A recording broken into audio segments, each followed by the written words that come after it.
The subject matter contained in this presentation is based on biblical principles and designed to give you accurate and authoritative information with regard to the subject matter covered. It is provided with the understanding that neither the presenter nor the broadcaster is engaged to render legal, accounting, or other professional advice. Since your situation is fact-dependent, you may wish to additionally seek the services of an appropriately licensed legal, accounting, real estate, or investment professional.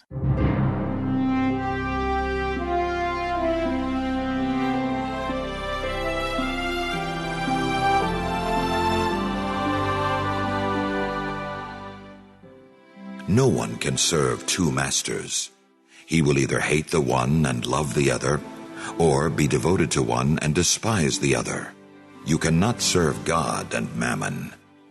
Therefore, I tell you, do not worry about your life, what you shall eat or drink, or about your body, what you will wear. Is not life more than food, and the body more than clothing? Look at the birds in the sky. They do not sow or reap. They gather nothing into barns, yet your heavenly Father feeds them. Are not you more important than they? Can any of you, by worrying, add a single moment to your lifespan? Why are you anxious about clothes? Learn from the way the wildflowers grow. They do not work or spin, but I tell you that not even Solomon in all his splendor was clothed like one of them. If God so clothes the grass of the field, which grows today and is thrown into the oven tomorrow, will he not much more provide for you, O you of little faith? So do not worry and say, what are we to eat? Or what shall we drink? Or what are we to wear? All these things the pagans seek. Your heavenly Father knows that you need them all. But seek first the kingdom of God and his righteousness, and all these things will be given you besides. Do not worry about tomorrow. Tomorrow will take care of itself. Sufficient for a day is its own evil.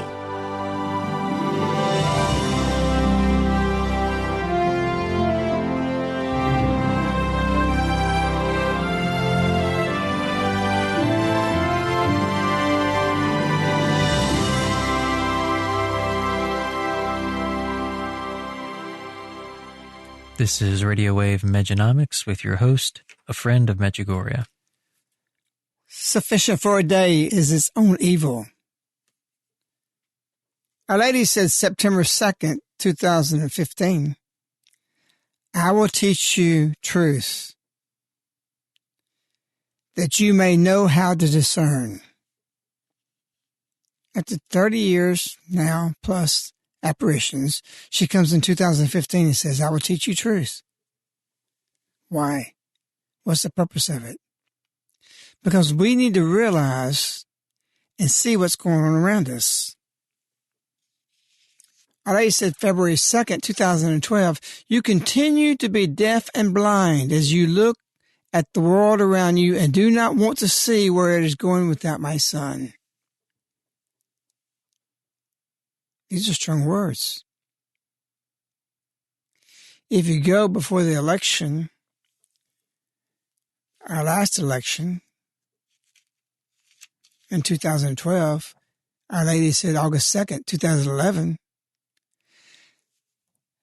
as individuals, my children, you cannot stop the evil that wants to begin to rule in this world and to destroy it. Things are going to happen. And that was 2011.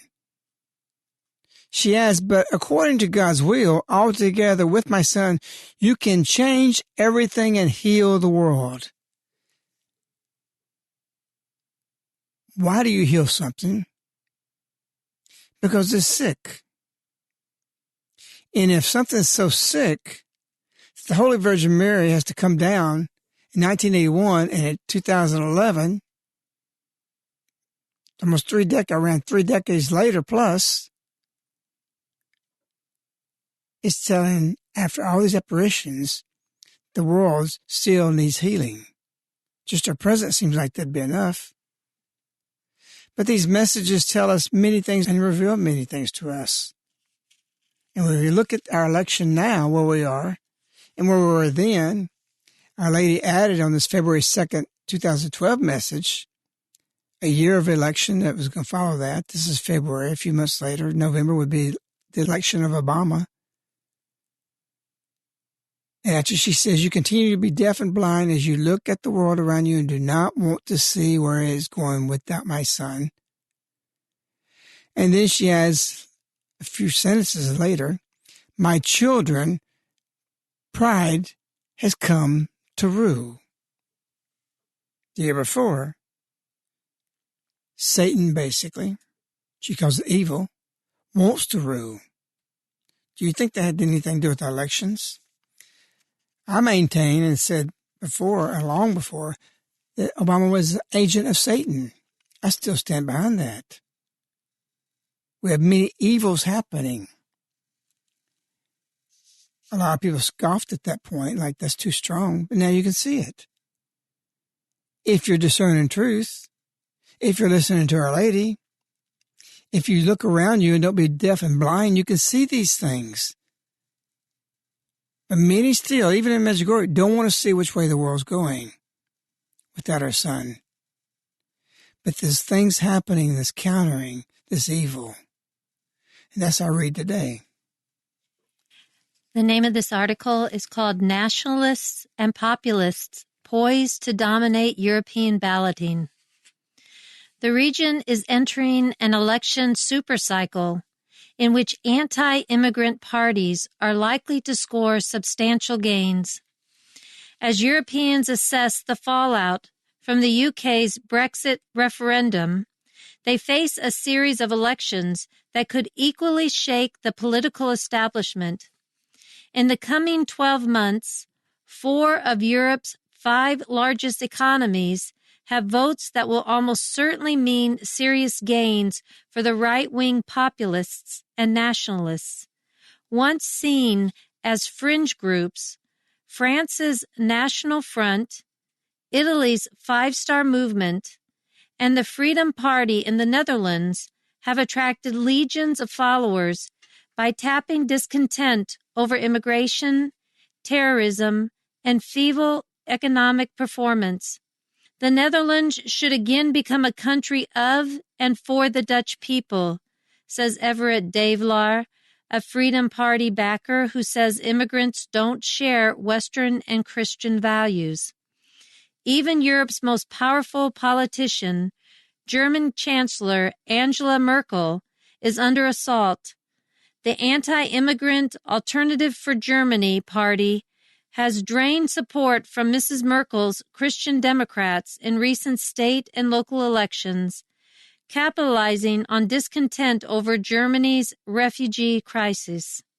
In Austria, the far-right Freedom Party has a shot of winning the presidency in balloting set for December 4th, after an election in May that the Freedom Party narrowly lost was annulled because of irregularities in vote counting. The populists are deeply skeptical of European integration, and those in France and the Netherlands want to follow Britain's lead and quit the European Union. Political risk in Europe is now far more significant than in the United States, says AJ, the head of macro research in Barclays. There's a second test of populist muscle on December 4th, when Italy holds a referendum on the constitutional changes proposed by the government of Prime Minister Matteo Renzi. Five Star is the leading opposition to the government's plan to cut the number of seats in Parliament's upper chamber and limit its power. The big winner could be the Five Star movement, which could increase its 14% share of parliamentary seats, he says. Five Star probably wouldn't gain sufficient backing to form a government, but would have enough seats to deny any other party a solid majority. That scenario underscores what may be the biggest risks of the nationalist groundswell. In heaven, there was a culling. There became 2 sides, one of light and darkness. They were all amalgamated before that happened. We've got something stirring in the world that's very interesting. You just heard Italy, France, Netherlands, and Germany, and there's other countries are voting in, or outsiders are coming in and gaining strength. You think this is connected to Medjugorje? Heaven was divided at one point. This division is to unite those two polarized sides to see where they're going to stand. And in Italy, I think the article just said, Bruce was reading, they're wanting to vote and stop some of their Senate seats and reduce them because they know they got so many numbers that they can take over. So the Italian president is trying to vote to block this and to lower the number of seats so they don't lose the power. In Brazil, the largest metropolitan region, a mayor is running, and he's self-funding. He's a billionaire, and he's an outsider. Does that sound familiar? Is it not strange to you that all across the world this is what's happening? We're seeing pushback. We're seeing uniting. We're seeing people who are fed up with what's going on, and that comes from prayer. That comes from discernment. It comes from truth. And we see this. We see hatred toward our candidates, or really actually Trump right now, just a strange hatred toward what he stands for, and really a hatred toward the people who are for him. Why is that? God's actions across the world are evident, are getting people outsiders. That is a phenomenon that's showing up. I started seeing this 8-9 months ago. That's not explainable, except these things are tied to Medjugorje. You see, God gets in politics. He has to be involved in the world affairs. Nothing's by chance, and we're not going to get anybody in office except what we deserve. And so if we're praying for the healing of our countries, and Our Lady gave that message I just said, for the healing of the world, it wasn't just the United States, but according to God's will, all together with my Son, we can change everything and heal the world. It's not the presidents, but it's us who appeal to it, who then God gives us who he can act through. So there's some mighty things taking place right now. This Brazil thing is just one more case that I've seen over and over and over, and looking what's taking place across the world, that an outsider's coming in, just like it is in the United States, to turn everything upside down. Because everything needs to be turned upside right. We've been upside down for a long time. And so we have this taking place, and then we have the voter fraud issue. Was no issue just a few weeks ago. Right before the debate, there was no issue. And suddenly it's an issue. Suddenly we have Obama and Clinton framing like they're shocked and outraged that Trump would make and dare question the integrity of our voting polling stations where we vote. This doesn't surprise me because we talked about this years ago. We saw it coming. And one thing you can do is learn truth so that you can discern. What we see is an over-explanation and a reaction to Trump's issues about voter fraud, which I'm convinced and believe before he even brought it up and talked about this years ago. This was going to happen in this election. And it happened in the last election. You say, how do you know that? We'll get into some of that. But we've got a clip of Obama saying that there's no voter fraud. This is not happening. He so over-explains this that he reveals a clear discernment of covering up. I've not bought into the lie that these polls are showing Clinton so much ahead. They're doing this with purpose. The only explanation in opposition to that is saying, well, it's a psychological effect so that Trump people won't go vote. I'm trying to explain this to you. I'm not advocating what you do or what I'm going to do personally, voting. I want you to see the situation so you can discern it. When all these polls keep showing things ahead, when Trump has 10,000 people in a building yesterday and 7,000 people outside waiting to get in, And Kane's at another place, and he has only 30 people, which is Hillary's VP, vice president. He only has 30 people show up. Or when Trump goes somewhere and there's 20,000 people, only 200 with Hillary. What does that tell you? Have you not got discernment? And yet the polls keep saying, well, Hillary's ahead. It's not a psychological thing to make you not go to the polls. It's to cover up stealing the election. So that when it's stolen, we can say, well, the polls showed it was so close. Did you know in 2012, Mitt Romney was 8 points ahead of Obama in the election? 1 week before that, everybody forgets these things. And then all the talk show hosts, everybody was writing and saying that 3% in error, he's got it. And everybody said it's a guaranteed. And then Obama wins? Does that make sense to you? Something wasn't right. And we'll go in further to explain that in a little bit. But our ladies here wanting us to see things and the world around us, and they won't be deaf and blind to what's happening. The problem is we do not know our enemy. You may know yourself.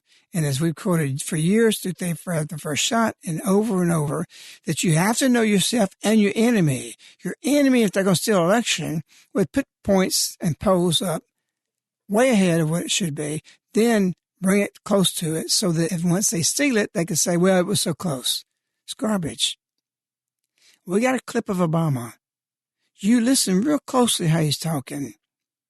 Because they're saying there's no voter fraud. This is no big deal. They're making it a big deal. They're fretting shocked. They're saying this is not, they're so trying to convince people there's no voter fraud because there is voter fraud.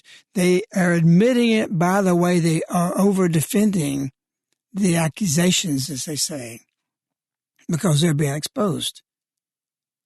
You can tell a liar when they go on and on and on and on, and yet they say it's not an issue. There's no voter fraud. Then why are you arguing back? Why are you worried about it? Listen to Obama and ask yourself the question, why is he so worried that there's the implication of voter fraud? We just read today that since yesterday in Texas, when it opened up, over 24 cases, it's 24 people, have said they voted for Trump. The review of the vote showed Hillary Clinton after Trump, that disappeared, and then Clinton's name came up. And this is just a little minuscule thing we're hearing. How do you explain that? Be very observant. Don't be deaf and blind. Be very observant of what you're about to hear. And listen how he explains this. And you tell me that he goes to such great lengths to saying there's no voter fraud, except he exposes the fact that is that they are doing something. The Donald's already whining that the vote's going to be rigged before the game's even over. We're just starting to vote now. He's already like, oh, the game's rigged. Except today he said, of course, it's not rigged if I win. I mean, and by the way, I will say, all the Republicans have, not all, but most, have acknowledged there's no way to rig an election in a country this big. I don't know if Donald Trump's ever been to an actual polling place where you have Democrats and Republicans who are in charge of taking the votes. But, he doesn't even worry if what he says is true. This is just about him worried that he's losing. Which means he really doesn't have what it takes to hold this job, because I will tell you, there's a lot of time in this job where things don't go your way. And when you suggest, but I've made this point before, I want to repeat it here. This is more than just the usual standard lie. Because when you suggest rigging or fraud without a shred of evidence, when last night at the debate, Trump becomes the first major party nominee in American history to suggest that he will not concede despite losing the vote, and then says today that he will accept the results if he wins? That is not a joking matter. No, I want everybody to pay attention here. That is dangerous.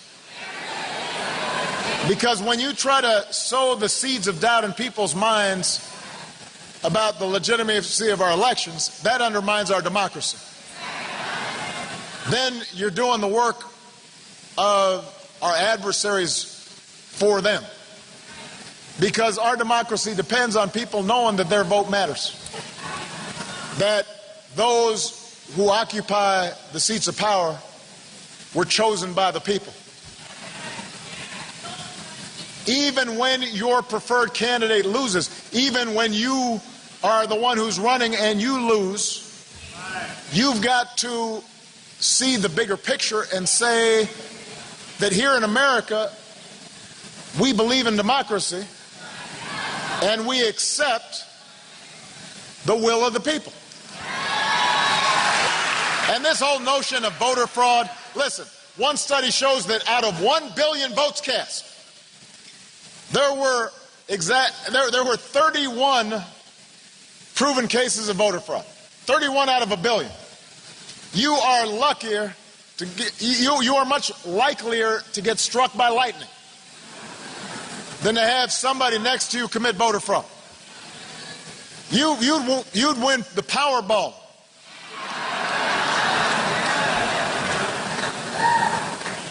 And so that's why I'm glad to see Republicans coming out and saying that kind of talk is nonsense. I mean, after all, in Florida here, you've got a Republican governor. Well, don't boo. Booing gets you nowhere. You got Republican governors in battleground states like Ohio and North Carolina and Georgia and Nevada and Iowa and Texas and Arizona. Are they all in on this rigging? They're not going to rig the election for Hillary Clinton. So what do you think? If there's no voter fraud, why do you go such lengths of going on and explaining? He says 31 cases out of a billion. First of all, we don't have that many people in the country. We only have like 300 plus million, almost 400 million people or so. And not even near that votes on the elections. So if the study he's talking about, referring to, anybody can get a study. It depends on who's paying for the study for the results. We know that. And we can go on and on about this, but we don't want to give rhetoric. We want to give truth. And there's no voter fraud going on. Why do you have a president of the United States going on and on, and then others doing the same thing?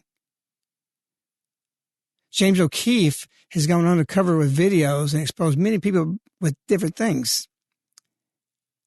He had 2 Democratic Party operatives who have now lost their job, cheerfully describing openly on camera how they proudly were discussing how to game the system and was cheated to get innumerable fraudulent voters to the polls and pull off a foolproof prosecution, proof-rigged election. That's a reality. Obama didn't bring that up. I will teach you truth that you may know how to discern. You say this all sounds unspiritual. This doesn't sound Medjugorje. This doesn't sound, why don't you just talk about the messages? Why are we entering into these things? Because our lady said, February 2nd, you continue to be deaf and blind as you look at the world around you and do not want to see where it's going without my son. She wants us healed. As individuals, my children, you cannot stop the evil that wants to begin to rule in this world and destroy it, but according to God's will, altogether with my son, you can change everything and heal the world. And these candidates and people are getting in position as a result of our prayers, not as a result of them. We've been responded. Thank you for responding. Something's got to change. The world has to change. With my son, you can change everything and heal the world. So we do have to have people that are the most unlikely people to be where they are. Just like David was the most unlikely one to be king or Nebuchadnezzar, who wasn't a follower of the Jewish God, saved the Jews repeatedly. Where's your discernment? In all these situations, there's no voter fraud. Everybody heard the story about Eric Holder, who was Attorney General, former Attorney General, that his name was used to be vote in the last election 2 years ago, the off election. And a guy went in there and videoed himself using Eric Holder's name. And they didn't create a photo ID or anything. And he did it. This is prevalent. And yet Obama said this doesn't happen.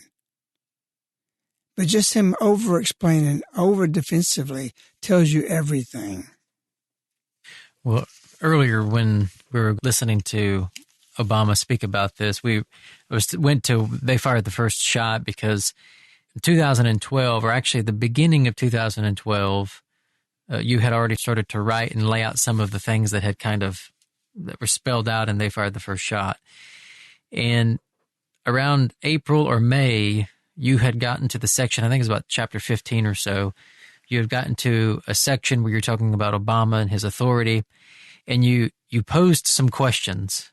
And I'm going to read some of the questions that were posed. And this is from They Fired the First Shot. If you want to look this up, this is on page 139. But you posed this question: are we to be so trusting, so naive to believe that the November 6, 2012 election will be an honest election? And then you go and you explain some of the things that he's done.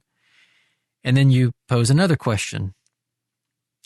Will Obama just leave office if he truly does not get the votes? That is the big question. Will he, through hook and crook, get the votes no matter how many votes another candidate gets? Now, this is pretty unprecedented because nobody was saying anything about this, especially in April, May of 2012. Nobody was saying anything about this. And as a matter of fact, I know that there are some, you can go back, I think, and listen to some of the Medjunomics broadcasts around the time of the election. And you bring up, because this whole thing blew up about Benghazi, this whole thing. His ratings were so poor. You just mentioned that Mitt Romney had the 8-point lead on this, and yet he still loses the election. And I distinctly remember you saying in it, and I'm pretty positive that it was on a Medjunomics broadcast, you said, Benghazi is for one reason, to cover up him stealing the election. What made you so sure that that was actually what was taking place? Well, Our Lady said, I'll teach you to discern. I want to teach you truth to discern. And you take Son 2, know yourself and know your enemies. What would they do? We know that Trayvon Martin was a cover-up for an executive order that was passed on a Friday evening. That Monday morning, a stale news story of Trayvon Martin being shot comes out all across the nation and continues for months to cover up the executive order. We've watched these things. We pray through these things. We see these things. Evil wants to come to rule. You say, well, why are we always in that? We should just be going to Mass. We should just be praying. No, we're to be observant. Our Lady said, observe carefully the signs of the times. We're supposed to be in the know. We're not supposed to be ignorant. We're not supposed to have our head in the sand, because it will require our collaboration with God when He gives us an opportunity. Just like the story you've heard about the helicopter come, the boat came, the guy on the roof is flooded, and the water's rising on his house. He had many opportunities to be rescued, and then he's in the water, and he complains to God, why is he doing this? He said, I tried to save you 3 times. So we've got an opportunity right now. And it's very obvious what's taking place. It's very obvious. There's no, in fact, is there something else you can read in there? Well, there was a couple of things, because you brought this up several times. And again, I want to reiterate, this is April and May of 2012. We didn't even have the Republican primary yet. We didn't even have a candidate yet. So this is not anywhere close to being on the radar of people thinking an election could get stolen. It's like almost unprecedented to think about this. But you asked another question. You said, do you think if the opponent who runs against Obama wins, that it is beyond the powers that be to come up with, through whatever means possible, the votes for Obama over what the opponent received? And so you wrote about some of the things just about Obama himself and some of the reasons why you kind of came to those conclusions at the time. But then you say this, and these were some of the things that were kind of more, that kind of amplify this whole situation at this point in time. Because further in the book, on page 233, you said you weren't asking questions. You were just saying this definitively. You said, there are no plans for Obama to be defeated in his second bid for the White House, again, no matter the vote. And then you said, this is on page 236, you said, we are foolishly observing what Obama is taking in authority, about some of the things that you had brought up already in the book by this point, and not seeing that his re-election efforts will be filled with abuses of our electoral process. And then you continued, who can doubt that there will be massive fraud in the election process to keep Obama in a second term, when the first term set him up to have dictatorial power? And this was the part that was pretty unbelievable. Will he, Obama, then have the ability to stay in office after his second term and the power to do whatever he wants done to go into a third term, and if not stopped, his executive orders, laws, regulations, and his actions can allow him to take a permanent term? Where are we sitting now in this point in history after hearing these words? Where are we in this whole process? Well, I'd say one of the conclusions was that is that as a senator, Obama voted to have part of the hospital, a comfort room, I think he titled it, for babies who were born that stayed alive after an abortion, a botched abortion. And because they found the babies laying dead, I think it was a nurse by the name Jill Stanek. Jill Stanek found the babies alive in closets where they let them wither and die. So his solution was to make these comfort rooms, and they put a rocking chair in there and some music, and the nurse would take the aborted baby and hold it and rock it till it died. And he was for this. He praised this. And my comparison that if somebody like this, Obama, who's for this and supported this, promoted it, and voted it in, would do that, stealing an election is nothing. There's nothing he won't do. That's why I say he's an agent of Satan. He's in darkness. Yes, you always pray for your enemies, but you're not stupid to your enemies. If you know them, you know what they're going to do. So I knew he was going to do this. And we know that there was several 100,000 write-in votes or mail votes to Ohio that got swung. We know that we listened live to Florida after the polls closed in Florida, and they said that their people were lining up and making a circle and revoting and revoting and revoting all the way to 12 midnight. That's documented. They're reporting this live. And so we have a first-time president, which most of them want to get out of Washington after 4 years, and especially after 8 years. Reagan did it. Bush's did it. Everybody's done it. Clinton even did it. That he's bought a house in Washington. Because Clinton is his reign. If she gets in, he's in a third term. And he's got so much on her, he can make her do whatever he wants to do. He's not going to give up his power. And we didn't have the scenarios or the foreseeable things we can see now clearly, Look around you, my children. We didn't have those things. But through discernment, I could see that. And so thus I could write this 5 years ago.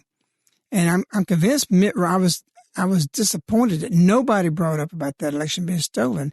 Nobody challenged this. And that Mitt Romney himself doesn't challenge this. But the good side of it is polarized us. It's pushed us in a corner. And people are praying. We're praying for our nation. We went to Independence Halls. We've had thousands of prayers. We're doing novenas. And those things are some point of this causation, there's going to be an effect. Causation causes an effect. And so we are rallying together. We are uniting together. And there is division, even the ranks of the evangelicals, like I talked about Mesonomics a couple of weeks ago. Among Catholics, there's a division. Among believers and non-believers, there's division. And all of them are going to one side, toward truth. The others are going toward more untruths. So we got something strange just happened October 13th. That's Our Lady's Feast Day of Fatima, the miracle of the sun. Obama is at the end of his presidential time for this 4 years. And right at the end of it, he starts an executive order. And it's bizarre. It's called Coordinating Efforts to Prepare the Nation for Space Weather Events. And the whole thing is strange because we have the miracle of the sun, and they're talking about solar flares and how to do this and do that, how we're going to take charge and set up in preparation, basically to give the ability to have martial law. Is that going to happen? I think it's strange that he only really has a couple more months of his presidency that he does an executive order. Why not just go through Congress? Why not just pass this as a bill? It doesn't even make sense. It seems what we could tell that it's tied to climate change, a lot of that, and also to take executive and statutory authority of all functions, all infrastructures, and not even call it emergency. In other words, they want to predict a solar flare or something coming, some kind of comet. A comet? You're going to protect it like the weather? It says this includes the prediction and notification of space weather events. For what? To enact power, what they did in 2012, the National Defense Resource Preparedness, that was March 16, 2012. That's a Friday. Trayvon Martin breaks open Monday. So we're going into a lot of secular things, but to understand spiritually where the world is without God, we see evil wants to come to rule, and then we see where Our Lady says pride has come to rule.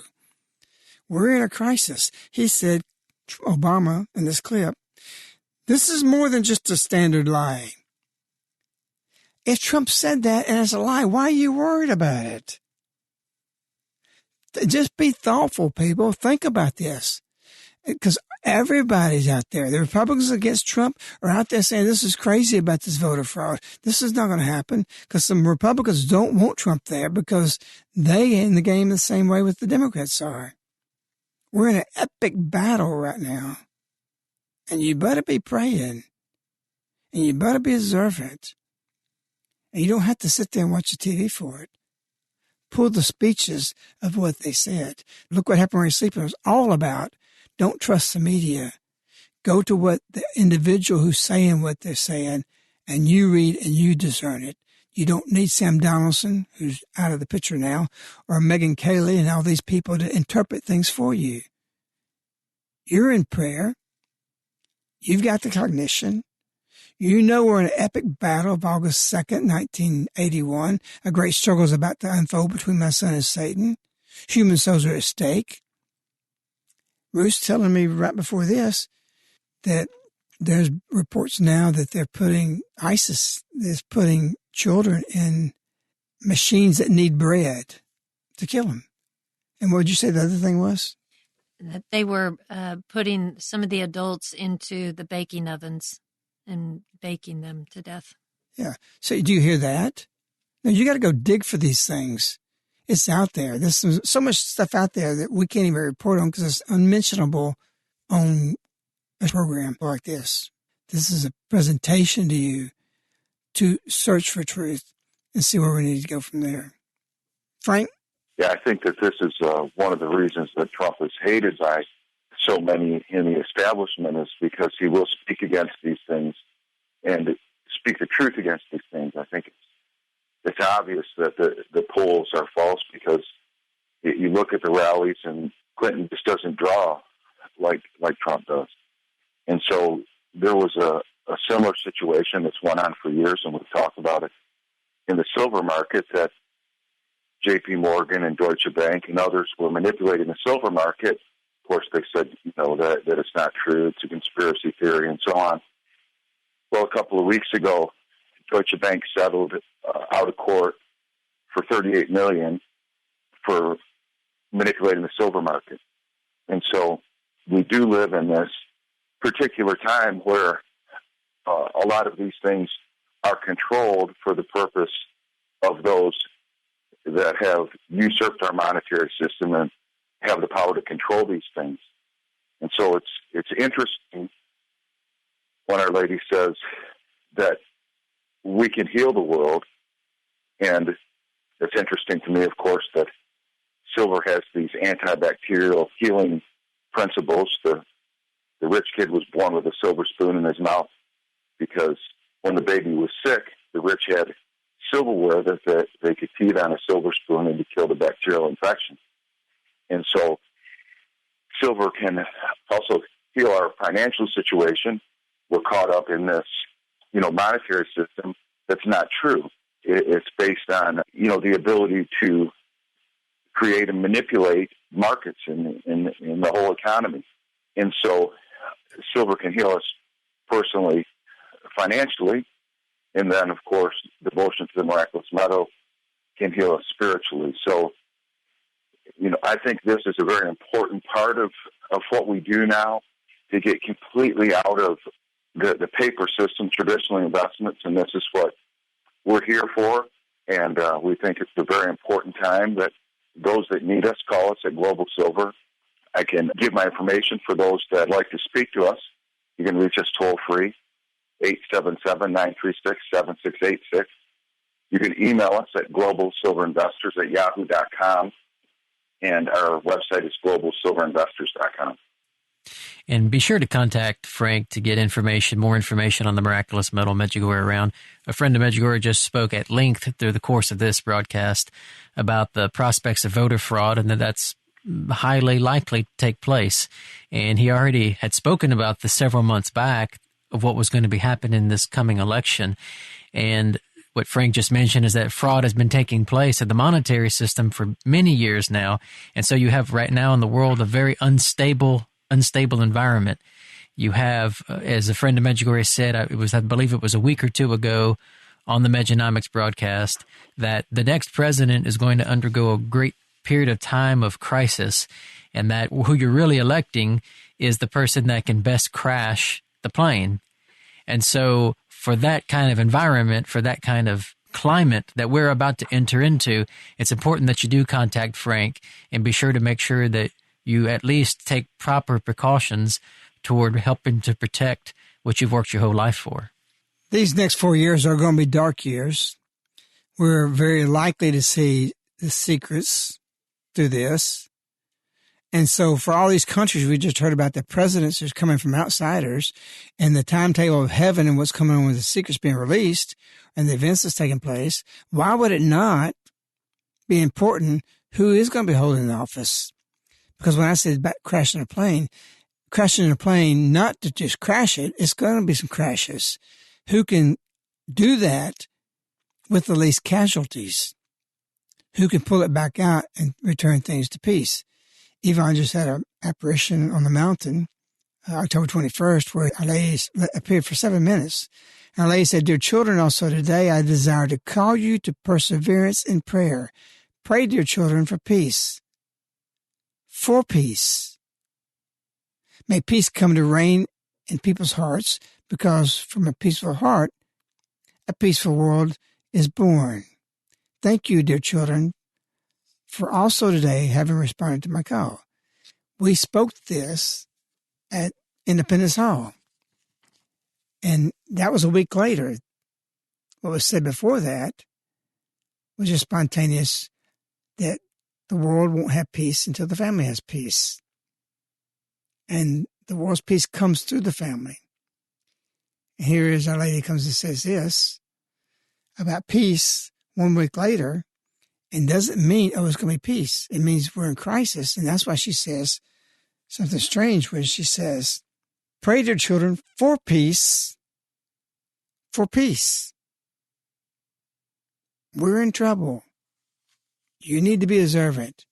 You need to realize where we're headed and be very observant of everything secular and spiritual, and conquer as an apostle people to bring them to holiness and to God. And as Our Lady's apostles, we wish you, Our Lady, we love you. Goodbye.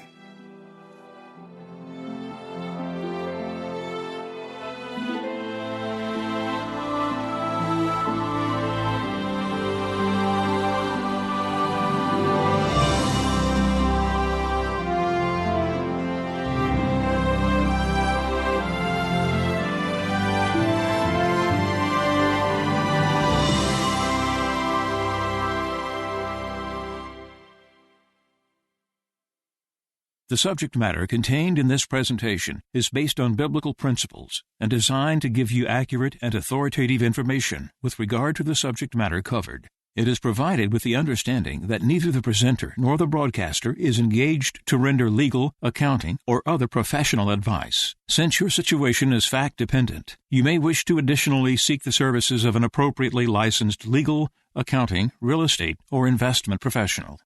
This ends the Medjonomics Show with a Friend of Medjugorje. To order this show on CD, you can contact Caritas in the U.S. at 205-672-2000.